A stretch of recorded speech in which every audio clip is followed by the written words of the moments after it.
Hello, this is Tony Hiller from Visitech.ai. In this short video, I'm going to show how, with the right tools, you can understand a complicated scientific problem very rapidly. The Democratic Republic of the Congo is, in area, the 11th largest country in the world. This makes it very important for calculating the average global temperature. According to Grok, temperatures in the DRC are increasing very rapidly. And according to NASA, temperatures in the DRC were very cool during the 1880s. But there's a big problem with this map. NASA doesn't actually have any data from the DRC during that time period. This is another NASA map showing where they actually had temperature stations from 1880 to 1930. There's none in the DRC. In fact, NASA only has temperature data from 2 stations on the west side of Africa, and none in the interior. Now let's look once again at their very detailed temperature map from 1884. The only places where they actually had data from 1884 were quite warm, and they simply made up fake data for the rest of the continent. Now let's do some real data analysis of the DRC at app.visitech.ai. This is what the screen looks like for subscribers. I'm going to select the DRC from this drop-down menu. Now you can see on the map all the locations in the DRC where NASA and NOAA have temperature data since 1970.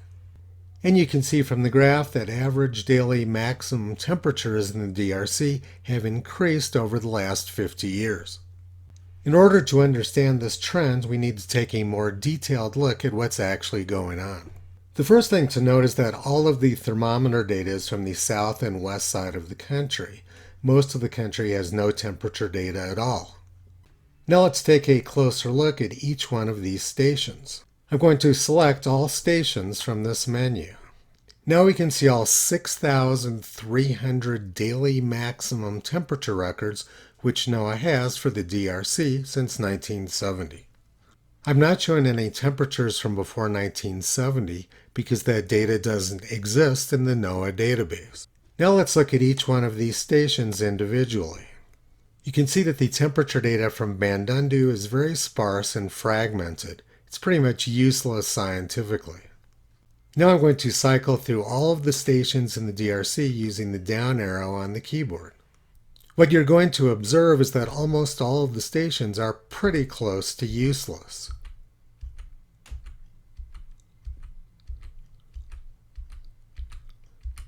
The only station which has usable temperature data is at the airport. Let's take a look at where that airport is located. Map. The thermometer is located right next to the airport runway. And the airport is located in one of the largest cities in the world. I zoomed out on the map so that you can see part of the city. The Kinshasa metro area, which is where the airport is located, is one of the largest urban areas in the world. Nearly 18 million people live there. It's about twice the size of New York City. Essentially, all of the thermometer data for the DRC comes from one thermometer located in one of the largest urban areas in the world on the western edge of the country. And there's no data from before 1970. Grok knows that urban areas are much warmer than surrounding rural areas. What Grok doesn't know is that essentially all of the temperature data from the DRC is from an urban heat island. And urban heat islands are useless for measuring climate because they give spuriously high temperatures. And as the city grows over time, the temperatures get warmer, which explains the apparent warming trend in the DRC. Grok also doesn't know that NASA is simply making up fake data for the DRC and for most of Africa. In just a few minutes, I've shown you the difference between traditional AI and analytic AI. Traditional AI gets its knowledge base from whatever it finds on the internet. But using analytic AI at app.visitech.ai, we're looking at the actual data.